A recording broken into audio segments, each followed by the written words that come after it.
الصحب نحييكم وكل الورد نهديكم على حب نلاقيكم. Okay, so now it's time for our keynote speakers. Our first speaker is Honorable Senator Muhammad Tala Mahmood. Senator Tala Mahmood is an elected member of Senate of Pakistan from Hazara Division, Khyber Pakhtunkhwa. He heads Senate Standing Committee from Narcotics Control and Interior. He is also a member of Senate of Pakistan Senate Committee for Cabinet Secretariat and Capital Administration and Development, Petroleum and Natural Resources, Finance and Economic Affairs, Statistics, Planning, Development and Employees Welfare Fund. He is also doing great humanitarian work in different localities in Pakistan and abroad in the field of education, health, financial assistance and material support. So may I welcome Senator Muhammad Tala Mahmood.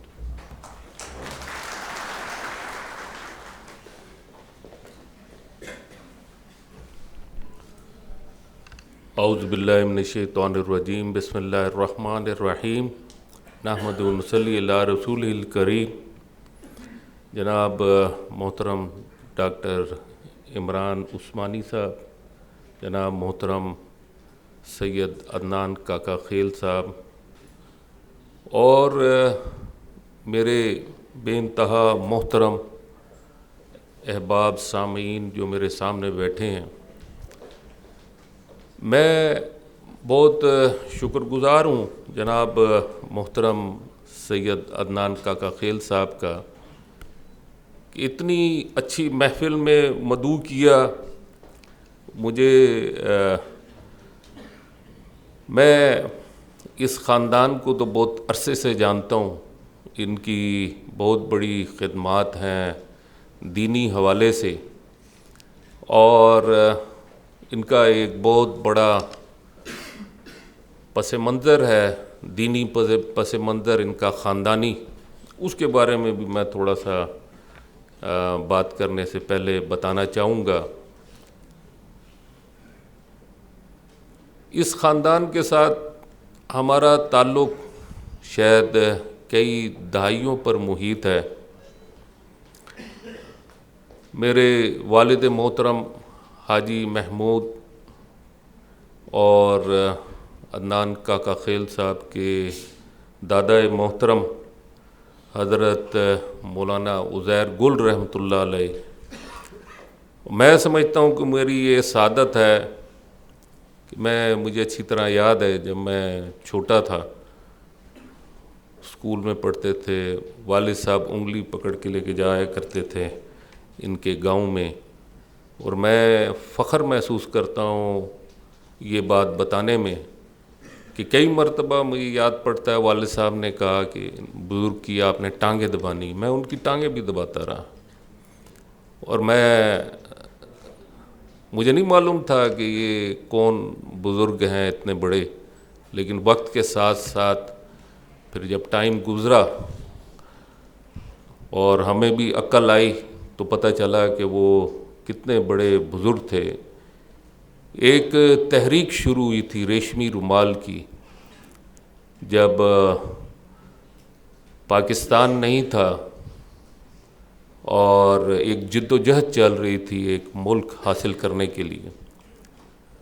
اس وقت کچھ لوگوں کو مالٹا میں اسیر کیا گیا تھا، اور اس میں ان کے دادا محترم حضرت مولانا عزیر گل رحمۃ اللہ علیہ بھی شامل تھے، جو اسیر مالٹا کے نام سے مشہور ہوئے. ریشمی رومال کی ایک بہت بڑی تحریک تھی جو جب بر صغیر تھا اس وقت یہ ایک تحریک ہمارے بزرگوں نے شروع کی تھی. اور اس کے بعد ان کے دادا محترم میرے والد صاحب کے ساتھ جو ان کے بہت قریبی تعلقات تھے، اور ہم اکثر اس زمانے میں ان کے گاؤں میں جا کے رہا کرتے تھے جب نہ بجلی تھی، نہ گیس تھی، نہ روڈیں تھیں. لیکن بہرحال وہ ٹائم بھی گزر گیا، اور ان کے والد محترم مولانا عبداللہ گل صاحب، بہت بڑا نام ہے، ایک اسلامک یونیورسٹی کے اندر پڑھاتے رہے اور مختلف جگہوں پہ ان کی بہت بڑی خدمات ہیں. اور آج مجھے اس بات پہ خوشی ہے کہ اس خاندان سے ایک بچہ آج ماشاءاللہ ایک بہت بڑا کام کر رہا ہے۔ البرہان کے نام سے جو یہ پروگرام شروع کیا گیا، میں یہ سمجھتا ہوں کہ اللہ تعالیٰ کی طرف سے ایک انسان کو ایک جو قابلیت اور اس کی سوچ کا انداز، یہ اللہ تعالیٰ کی طرف سے ملتا ہے۔ تو ہم بہت عرصے سے منسلک ہیں اور اس حوالے سے بہت ساری چیزوں میں ہم مستفید ہوتے ہیں جناب محترم سید عدنان کاکا خیل صاحب کے مشوروں سے۔ ایک چیز اور بھی بتانا چاہوں گا کہ آج سے کچھ عرصہ پہلے، جیسے کہ ابھی ذکر ہوا کہ میرا بہت عرصہ تقریباً 25 سال سے مختلف قسم کے ہیومنٹی ورکس اور اس سے منسلک بہت ساری چیزوں سے میری رغبت رہی اور میں کرتا رہا ہوں۔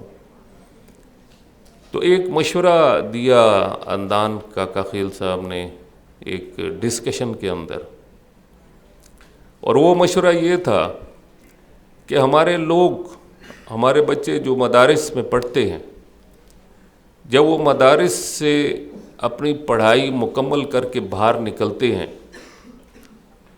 تو ان کے پاس آپشنز کم ہوتی ہیں، جبکہ یہ آپشنز ان کے پاس ہونی چاہیے، وہ آپشنز ان کے پاس نہیں ہوتی۔ ایک ہی آپشن ہوتی ہے اور وہ ان کی پرائرٹیز میں ہوتی ہے کہ انہوں نے کسی مسجد یا کوئی مدرسہ کھولنا ہے۔ اس کے علاوہ بھی تو بے شمار کام ہے ہمارے معاشرے کے اندر۔ یہ جو مختلف ادارے ہیں، یہ ادارے کون چلائے گا؟ یہ کیسے ہمارے مذہبی حوالے سے اس کی اویئرنس کے ساتھ یہ ادارے آگے بڑھیں گے؟ اس حوالے سے الحمدللہ آج سے کچھ سال پہلے جناب محترم سید عدنان کاکا خیل صاحب کی سربراہی میں ہم نے ایک پروگرام بنایا اور مدارس کے فارغ و تحصیل اسٹوڈنٹس کو ہم نے ایک آپشن دی، اور وہ یہ آپشن تھی کہ اگر کوئی مزید اعلیٰ تعلیم حاصل کرنا چاہتا ہے اور اس کے ریسورسز نہیں ہیں تو ہم اس کو فائنانس کریں گے اور ان کو پڑھائیں گے۔ اس حوالے سے الحمدللہ 250 سے 300 اسٹوڈنٹس ہم نے سلیکٹ کیے پورے پاکستان سے، اور ان کو مختلف ہائر یونیورسٹیز کے اندر بھیجا۔ الحمدللہ اس میں سے بہت سارے اسٹوڈنٹ اب کلیئر ہو کے مختلف شعبوں میں جا رہے ہیں۔ یہ بہت ضروری کام ہے کہ جب آپ کسی ادارے میں کام کرتے ہیں تو آپ کو حرام اور حلال کا پتہ ہونا چاہیے، آپ کو اپنی مذہبی روایات کا پتہ ہونا چاہیے۔ آج یہ جو باتیں ہم سنتے ہیں ٹیلی ویژن کے اندر اور اپنی آنکھوں سے دیکھ رہے ہیں، اور ایک ہی نعرہ ہے، کرپشن ہے، مسائل ہیں، پاکستان تکلیف میں ہے، پاکستان کی معیشت ڈوب رہی ہے، جس کو اٹھانے کی کوشش کی جا رہی ہے۔ یہ کس وجہ سے نیچے جا رہی ہے؟ کیا ہمارے ملک میں کسی چیز کی کمی ہے؟ کیا ہمارے ملک کے اندر وہ ریسورسز نہیں ہیں جو دوسرے ممالک کو حاصل ہیں؟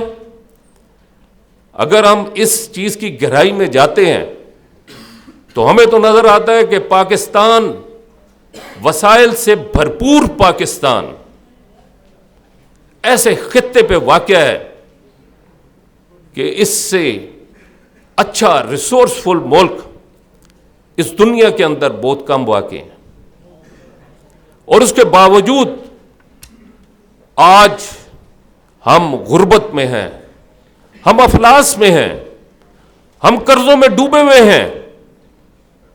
اس کی کیا وجہ ہے؟ اس کی وجہ یہ ہے کہ ہم اپنے مذہب سے دور ہیں. ہمارا مذہب ہمیں کیا سکھاتا ہے؟ اور جب یہ ملک حاصل کیا تھا ہمارے بزرگوں نے کتنی قربانیاں دے کے، لاکھوں جانیں ضائع ہوئیں، خون گرا، کتنے مسائل سے گزر کے ہمارے بزرگوں نے اس خطے کو حاصل کیا.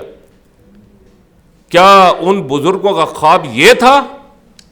ہمارے بزرگوں کا تو خواب کچھ اور تھا کہ ایک خوبصورت ملک، ایک خوشحال ملک، ایک خوشحال نسل، جو ہماری آنے والی نسل، جو اس ملک، اس دنیا کے اندر جس کا نام ہو.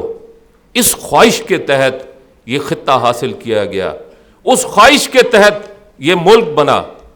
پھر اس ملک کے اندر یہ مسائل کیوں ہیں؟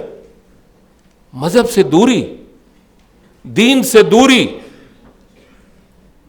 معلومات کا نہ ہونا.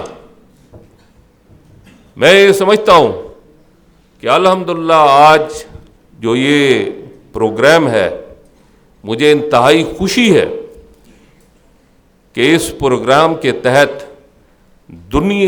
اس معاشرے کے جو مختلف ہمارے ادارے ہیں یا معاشرے کے ہمارے مختلف ہمارے سلسلے ہیں، اس میں ان لوگوں کو دین کا معلوم ہونا اور اس کے بعد اس دین کی معلومات کو رکھتے ہوئے اپنی زندگی کا آغاز کرنا، میں یہ سمجھتا ہوں کہ اس سے ملک میں بہتری آئے گی.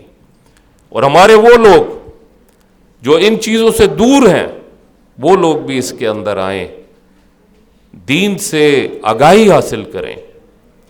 اور اس حوالے سے یہ ایک چھوٹا سا پروگرام، جو ایک چھوٹی سی کومپل بنی ہے، انشاءاللہ تعالی مجھے یقین ہے کہ اس کے اندر جو ہمارے بزرگوں کی دعائیں اور البرہان کے لیے جو ہماری سپورٹ ہے، خاص طور پہ حضرت مولانا مفتی تقی عثمانی صاحب کی. میں پچھلے دنوں، آج سے کوئی 15 دن پہلے، یہاں پر ایک پروگرام تھا جامعہ فریدیہ میں، اس حوالے سے مولانا تقی عثمانی صاحب اسلام آباد تشریف لائے تھے اور انہوں نے اس پروگرام کے حوالے سے ذکر کیا اور انتہائی خوشی کا اظہار کیا. میں سمجھتا ہوں اتنے بڑے بڑے بزرگوں کا اس کے اوپر سایہ ہونا اس کی کامیابی کی دلیل ہے. اور آج الحمدللہ یہ اس پروگرام کے حوالے سے جو اتنے لوگ جہاں پر جمع ہیں اور مختلف اداروں سے وابستہ لوگ جہاں پر موجود ہیں، یہ اس کی کامیابی کی دلیل ہے. میری دعائیں ہیں جناب محترم سید عدنان کاکا خیل صاحب کے لیے کہ اللہ تعالیٰ ان کو دن دگنی رات چوگنی ترقی دے. ہماری پوری سپورٹ ہے اور میں یہ سمجھتا ہوں کہ اس پروگرام کے اندر زیادہ سے زیادہ لوگوں کی شرکت ہونی چاہیے. ہر ادارے کے لوگ، چاہے فوج سے ہیں، چاہے سول بیوروکریسی سے ہیں، چاہے اسٹوڈنٹس ہیں، ان کو آنا چاہیے اور یہ اویئرنیس بڑھنی چاہیے. یہی ہماری ترقی کی دلیل ہوگی. یہی پاکستان کا اصل خواب ہے اور یہی خواب پورا ہونا چاہیے. میں آخر میں آپ کے لیے دعا گو ہوں کہ اللہ تعالیٰ اس ادارے کو ترقی دے. اور میں بے انتہا شکر گزار ہوں جناب محترم ڈاکٹر عمران اشرف صاحب کے، جو مولانا تقی عثمانی صاحب کے صاحبزادے بھی ہیں اور انتہائی جید عالم ہیں، کہ وہ یہاں پر تشریف لائے اور اس پروگرام کو رونق بخشی. بہت بہت شکریہ. وآخر دعوانا ان الحمدللہ رب العالمین.